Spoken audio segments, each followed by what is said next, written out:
Орчин үеийн физик нь олон амжилттай онолуудыг бий болгосон ч тодорхой тулгамдсан асуудлуудтай тулгарсаар байна.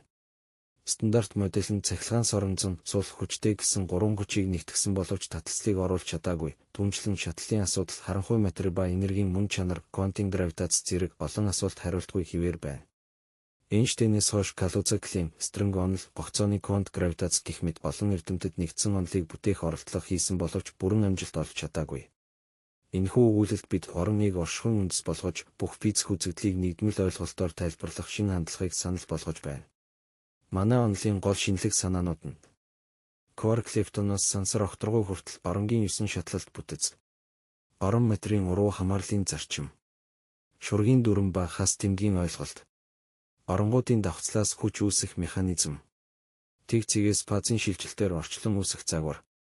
Гэх мэтээр оронгийн онолыг шат дараатаагаар хийх гэсэн шинэлэг санаануудыг дэвшүүлэн тавьж байгаа юм.